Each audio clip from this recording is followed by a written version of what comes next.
बिस्मिल्लाहिर्रहमानिर्रहीम, अस्सलाम वालेकुम। हौसियों की जानिब से ऐसा ग्रैंड प्लान सामने आया है जिसने इजराइल और अमेरिका और बरतानिया समेत तमाम जितने बड़े बड़े ममालिक हैं इनकी खास तौर पर चीखें निकलवा दी हैं। उसकी एक झलक क्या है ये आप ज़रा बैनर देख सकते हैं। ये तेहरान के अंदर बैनर लगाया गया है और आप इमेजिन कर लें कि इसको हिब्रू यानी जो इब्रानी ज़बान है जो इजरायली बोलते हैं और फारसी, उन दोनों के अंदर लिखा हुआ है। और क्या लिखा है कि अपने कफन तैयार रखना। इसका क्या मतलब है? इसका ये मतलब है कि ईरान ने फैसला कर लिया है कि उन्होंने इसराइल में हर सूरत हमला करना है।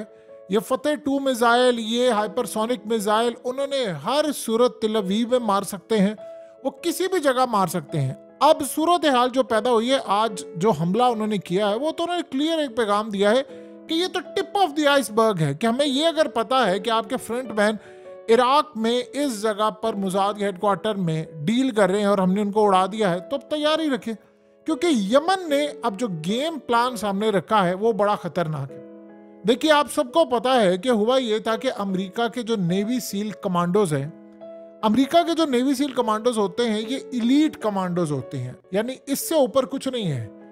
अब सूरत हाल ये पैदा हुई कि इन कमांडोज को भेजा गया एक मिशन के तहत। इनको बताया गया कि ईरान से खेप आ रही है, आपने इसको पकड़ना है और ये मिसाइल और छोटी बहुत सारी चीज़ें हैं, इसको यमन नहीं जाने देना। अब हुआ ये कि जब वो इस मिशन के तहत गए तो उनको रास्ते में हौसियों का सामना करना पड़ गया और लड़ाई हुई।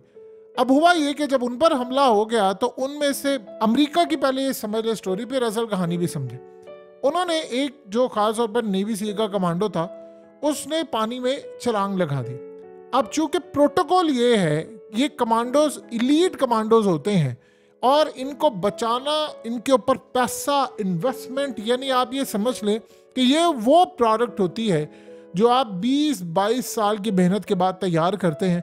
इनको इंफॉर्मेशन ये चुन कर, जिसे कहते हैं, क्रीम लाई जाती है। अब होता ये है कि अगर एक की जान खतरे में है कि दूसरे ने उसको लाजमी बचाना होता है। अब इनके बगौल अमेरिका के कि दूसरा जो कमांडो था वो भी बचाने के लिए कूद पड़ा और अभी तक दोनों का पता नहीं। अब ये सूरत हाल होती और ये कह रहे थे जी सोमालिया के अंदर हुआ, फलाना हुआ। कहानी का रुख बदल गया कि यमन ने ऐलान कर दिया हमने कमांडोज मार दिए।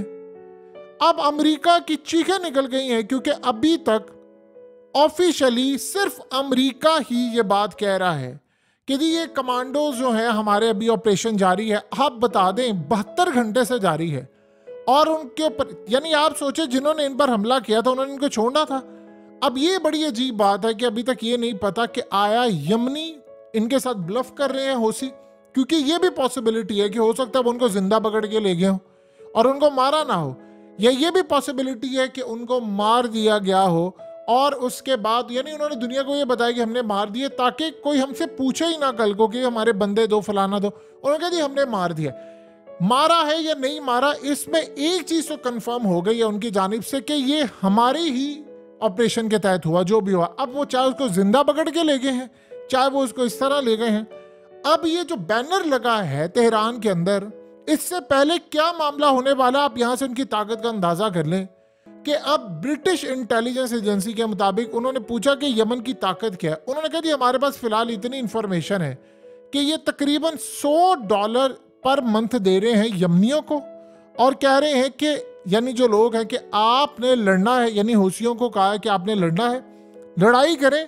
लाखों की तादाद में लोग लड़ने के लिए अब तैयार हो चुके हैं और वो अमेरिका के खिलाफ। वो कह रहे हैं कि ईरान इनको $100 पर मंथ दे रहा है, वहाँ गुर्बत बहुत ज़्यादा है, तो उनके लिए $100 जो तकरीबन पाकिस्तानी अब ये समझ 30,000 के करीब बनते हैं, 79 ब्रिटिश पाउंड बनते हैं, तो वो कह रहे हैं ये इनफ है।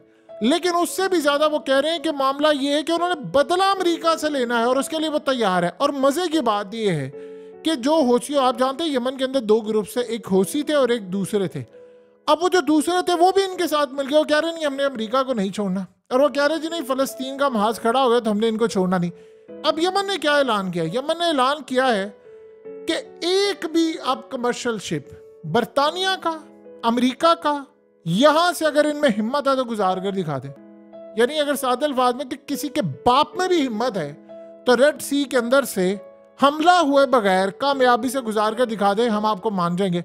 हम आपके शिप को यहां पर यहीं गर्क करेंगे जैसे हमने कल किया है, और हम अमेरिका का जो अब हाल करेंगे, अब अमेरिका को समझ नहीं है।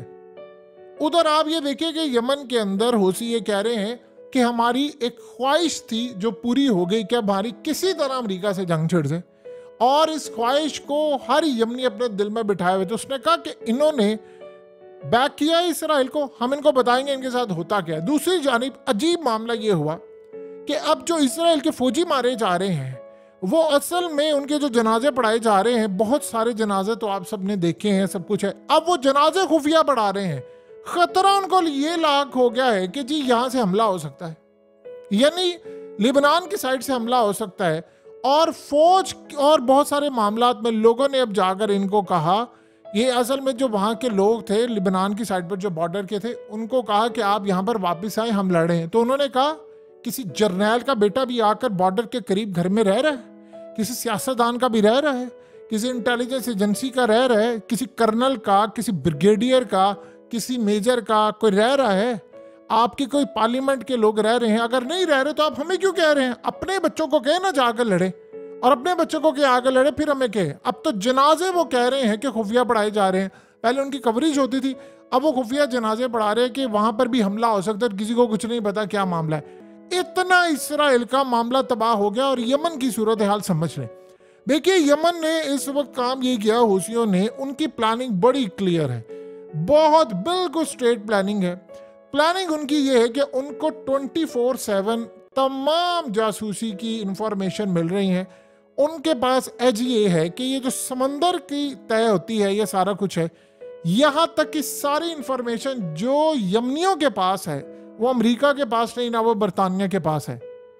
देखिए आपका कहीं घर हो तो आपको अपने घर के इर्द गिर्द की सारी मालूमात होती है। जो इंफॉर्मेशन इनके पास, अमेरिका कभी ये लेटेस्ट इंफॉर्मेशन इकट्ठी नहीं की। यानी आप सोच लो 2019 के बाद से अमेरिका ने ध्यान ही नहीं दिया, उसने कहा भाई हमारा क्या लेना देना है, तो वो उन्होंने इंफॉर्मेशन इकट्ठी की ही नहीं है। और जब इंफॉर्मेशन इकट्ठी नहीं किया, अब उनके पास लेटेस्ट इंटेलिजेंस मालूमात है ही नहीं। यमनियों के पास अमेरिका की सारी मालूमात थी। अब अमेरिका ने ये वहां पर, यानी ये जो जंग हुई थी यमन की, उसमें तकरीबन 20 से 30 हज़ार के करीब हमले, यानी बम, मिसाइल और तमाम चीजें थी। लेकिन सवाल यहाँ पर यह पैदा होता है कि उनको इस बात का बिल्कुल भी अंदाजा नहीं था कि लेवल ये हो जाएगा, यानी तबाही इस तरह की हो जाएगी। तो हालात ये पैदा हो गए हैं कि अब अमेरिका की सारी इंफॉर्मेशन उनके पास है, उनके जहाज़ों को उन्होंने टारगेट किया। आप सोचे जरा कल क्या हुआ है, यमन ने जो हमला किया है उसके बाद से अब उन्होंने कहा है कि वो मजीद हमले करने जा रहे हैं। कम अज कम उन्होंने प्लान किया है कि 50 के करीब अब हमले एक टाइम के ऊपर उन्होंने करने हैं, ड्रोन से, मिसाइलों से। उस सूरत हाल के अंदर जापान और तमाम दीगर शिपिंग कंपनीज ने इमीडिएटली अपने सारे ऑपरेशंस हाल्ट कर दिए हैं। इवन कि आप सोचें कि कतर ने यह कह दिया है कि हमने किसी सूरत यहाँ पर अपना माल नहीं भेजना, ये LNG। उसने कहा कि खित्ता में, उसने कहा अमेरिका को और बरतानिया को यमनियों हौसियों के खिलाफ ये कार्रवाई करनी नहीं चाहिए थी। ये तो साफ नजर आ रहा है कि हम एक बड़ी जंग की तरफ जा रहे हैं। तो जब ये तबाही सामने आ गई तो हमने काम किया क्यों?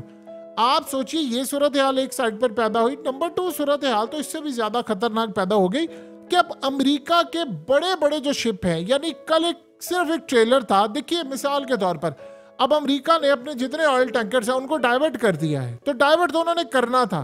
अब वो डाइवर्ट करने के बाद इन्होंने यहाँ पर उनके ऊपर हमला करना है। और किसको वो हमला करेंगे? अब जाहिर सी बात है अमेरिका के डिस्ट्रॉयर पर वो हमला करेंगे, क्योंकि शिप तो यहाँ से जाने वाले नहीं है, शिप तो उन्होंने कह दिया मोड़ दिए हैं। तो डाइवर्ट करने के बाद उनका निशाना ये होगा हूसियों का, वो अमेरिका के डिस्ट्रॉयर्स होंगे, वो अमेरिका के शिप होंगे, वो अमेरिका के खास तौर पर जहाज होंगे और बरतानिया के भी होंगे। तो बरतानिया और अमेरिका उन्होंने कहा है क्लियरली साफ अल्फाज में कि बाप की भी जरूरत है ना तो यहाँ से गुजार कर दिखा दें। अब अमेरिका ने नहीं किया। अब अमेरिका ने, आप सोचिए जरा, कल मीडिया पर खबरें ब्रेक हो गई कि जी अमेरिका कल रात को ही हमला करने के लिए जा रहा है। अभी ये सूरत हाल थी, उधर से ईरान ने हमला कर दिया। ईरान का हमला इतना खतरनाक है, 24 मिसाइल उन्होंने मारे हैं, 24 मिसाइल उन्होंने मारे। और ये कुछ छोटी बात नहीं होती। आपने इतनी एक्यूरेट इंफॉर्मेशन के साथ वहां पर जाकर हिट किया, जहां पर बैठकर फ्रंट डीलिंग होती थी कि इराक से तेल कैसे जाएगा, इजराइल क्या मामला होंगे। और जितने फ्रंट मैन थे, इसराइल के लोग थे, अहम तरीन वहां पर ऑफिसर थे, वो सारे मारे गए। इसका मतलब है इनसाइड तक इंफॉर्मेशन आ गया। प्रॉब्लम यह है कि अमेरिका को अब ये बात समझ नहीं आ पा रही कि ईरान ने जो बैनर्स लगा दिए हैं उसका क्या मतलब है। उसका ये मतलब है कि ईरान ने अब ये आज ऐलान किया है, उन्होंने कहा है कि वो दिन गए कि जब आप मारते थे और भाग जाते थे, अब हम वो ईरान नहीं रहा। देखिए ये बात तो बड़ी देर से अमेरिका के एक्सपर्ट कह रहे थे कि बहुत बड़ी मिलिट्री गलती कर रही है, इस ऑपरेशन में जाना ही नहीं चाहिए था। ये वो नहीं है ईरान रहा, ये वो ताकतें नहीं रही कि छोटी छोटी हैं जिस पर आप ये हमला करें और फलाना करें। अफगानिस्तान के हाल के बाद सारी दुनिया के अंदर जितनी छोटी छोटी ताकतें हैं उन्होंने एक चीज सीख ली, उन्होंने कहा ये सुपर पावर किसी भी वक्त आ सकती है। असल में हुआ ये था, अफगानिस्तान में जब अमेरिका को शिकस्त हुई तो उसके उस वक्त यानी आप ये देख लें कि 12-13 के बाद 2012-13 के बाद एक क्लियर हो गया था कि अमेरिका कभी नहीं जीत सकता। 14-15 के बाद तो इन्होंने मुज़ाकरा शुरू कर दिए थे, मामला तय कर रहे थे, वो करते करते भी इतने साल लगे। लेकिन एक बड़ी अजीब बात हुई, और वो बात बड़ी ये हुई कि जितनी छोटी ताकतें थी उन्होंने एक चीज देख ली, उन्होंने कहा यार अगर ये अफगानिस्तान के अंदर 69 लोग 50 ममालिक को शिकस्त दे सकते हैं तो फिर हम लोग क्यों नहीं कर सकते। इस चक्कर के अंदर ये जितनी छोटी ताकतें थी, हमास देखे ताकत बनकर उभरा, हिजबुल्लाह को देखे वो ताकत बनकर उभरा, ईरान को आप देखिए उन्होंने अपने आप को इतना बिल्ड कर लिया, दुनिया की पाबंदियां थी, उन्होंने फैसला कर लिया हमने इन पाबंदियों की परवाह नहीं करनी। आप एक मिनट के लिए सोचें, अगर ईरान से पाबंदियां हट जाती हैं, आप सोचें कि उसका तेल मार्केट में जाता है, उसके पास पैसा हो उसको आज़ादाना चीज़ें बनाने और ये तमाम चीज़ें करने की फौरी तौर पर इजाज़त होती है, वो तो इस खित्ते का बाप पहले ही बना, वो तो किसी को छोड़ेगा नहीं। अब इस सूरत हाल में उन्होंने जो ऐलान किया, उन्होंने अब इसराइल को कहा है कि ईरान ने फैसला किया कि हम टारगेट करेंगे इसराइल को और अमेरिका को, यानी इस सारी सूरत हाल में असल में उनका टारगेट अब इसराइल है। उन्होंने अब ये क्लियरली कह दिया कि अब वो दिन गए कि जब इसराइल आता था, उसके जहाज आते थे, हमला करके चले जाते थे। अब आप हमला करेंगे तो आपको हम जब जवाब देंगे तो उसके बाद लरस जाएंगे आप, ये सूरत हाल पैदा होगी। दूसरी जानिब आप ये देखिए, अब अमेरिका के तमाम जितने भी जो शिप्स हैं वो तो नहीं जाएंगे, अब अमेरिका रोकेगा, जो जाएंगे वो तबाही का शिकार होंगे। लेकिन फिर हमला होगा अमेरिका के मिलिट्री के ऊपर, ये नेवी सील कमांडोज, ये फलाना और ये वो, इन सब पे अब जो हमला होने वाला है उसमें ईरान ने तो एक चीज पोजीशन अपनी क्लियर कर ली है कि हम इसराइल को फोकस करें, यमनी जो है वो अमरीकियों को पकड़े और बरतानिया को पकड़े। अब एक चीज ध्यान में रखिएगा, अब अमेरिका के ऊपर इस वक्त इतना प्रेशर है, 2016 वाली सूरत हाल नहीं है। 3 हमले किए थे उस वक्त हौसियों ने, अमेरिका ने जाकर 3 रडार सिस्टम उसके साइट्स तबाह कर दी, हमला ही नहीं कभी किया। अब उन्होंने हमला किया, उन्होंने इनके शिप तबाह किया और वहां पर उनको हमला किया, और अब मजीद वो हमला करने जा रहे हैं। और उन्होंने कहा कि हमने अब सबसे पहले उन्होंने एक स्ट्रेटजी बनाई है और उस स्ट्रेटजी के तहत वो कोशिशें कर रहे हैं कि अमेरिका हम पर मजीद हमले करे। यानी वो असल में उनको उकसा रहे हैं कि आप कोशिश करें कि अपनी फौजें उतार दें, आपने अफगानिस्तान में भी तो उतारी थी ना, यहाँ पर उतार दें। ये असल में अमेरिका के लिए बड़ी तबाही। और एक और बड़ी अजीब बात है कि खित्ते के अंदर से प्रेशर आ रहा है अमेरिका के ऊपर, जितने मिडिल ईस्ट की कंट्रीज हैं उन्होंने अमेरिका को कह दिया है कि तुम्हारे घर में आग नहीं ना लगी हुई, तुम हमारे हमसाये मुल्कों में आकर ये आग लगा रहे हो। ये आप सोचिए रेड सी से जो कुछ हो रहा है, अमेरिका तो 12,000 किलोमीटर दूर बैठा हुआ है, उसको तो कुछ नहीं हो रहा। तो उन्होंने अमेरिका को कह दिया है भूल कर भी हमारे मुल्कों की मिलिट्री बेस तुमने यमन के खिलाफ इस्तेमाल नहीं करनी, हम इस जंग में नहीं कूदना चाहते। तो अमेरिका को तो सबसे बड़ी शिकस्त यहाँ पर हो गई है। आप बताइए कि इस शिकस्त के बाद अमेरिका आगे जा सकता, सवाल ही पैदा नहीं होता। अब यमन को ईरान दे रहा है इंटेलिजेंस। एक बड़ी अजीब बात हुई है अमेरिका के लिए, ईरान की जो इंटेलिजेंस का नेटवर्क है वो पहले हमेशा हुआ करता था ह्यूमन इंटेलिजेंस, लेकिन अब ईरान की ह्यूमन प्लस टेक्निकल इंटेलिजेंस बहुत ज़्यादा सुपीरियर हो चुकी है। अब वो काम ये कर रहे हैं कि वो यमन को इंटेलिजेंस मालूमात कंटिन्यूसली प्रोवाइड करते जा रहे हैं। और उन्होंने अब ऐसी इंटेलिजेंस मालूमात दी है कि अमेरिका को आपने हिट करना है। और साथ आप अंदाज़ा कीजिए कि जयशंकर पहुंचे और जाकर उन्होंने ईरान के प्राइम मिनिस्टर से भी मुलाकात की, उनके फॉरेन मिनिस्टर से भी मुलाकात की और उनको जाकर अपनी पोजीशन वाजिया कर दी और उनको कहा कि देखिए हम पर अमेरिका का प्रेशर है, हमने आपके खिलाफ जंग में नहीं आना, लेकिन अपने जो शिप्स हैं उनके ऊपर हमला ना हो, उनकी चीज़ें ना हो, उसके लिए उन्होंने एक पूरा सेटअप कर लिया और जाकर कहा हम आपके खिलाफ किसी अलायंस का हिस्सा नहीं बनेंगे। ये बात आप यमनियों को भी कन्वे कर दें, ना हम आपकी जंग में कूदेंगे, हमारे शिप्स जाने चाहिए, हमारे आपके साथ ताल्लुकात हैं, हमारे इजराइल के साथ भी ताल्लुकात हैं, सब कुछ है। उसको सामने खड़ा करके ईरान के फॉरेन मिनिस्टर ने कहा था कि अमेरिका पर हमले होंगे, बरतानिया पर भी हमले होंगे और बड़े तबाहकुन हमले होंगे। लेकिन आप ये देखें कि जयशंकर ने कोई बात नहीं की। तो इंडिया ने, आप सोचिए, इतनी जल्दी अपना बंदा भेज के अपनी पोजीशन क्लियर कर ली कि नाम आपके खिलाफ जाएंगे ना आप या कोई और।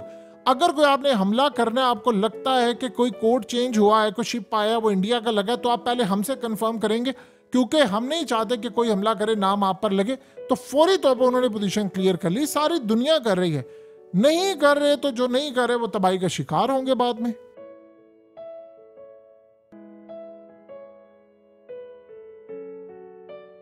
हकीकत टीवी को सब्सक्राइब करना मत भूलें, वीडियो को लाइक करें, शेयर करें और कमेंट सेक्शन में अपनी राय का इजहार जरूर करें।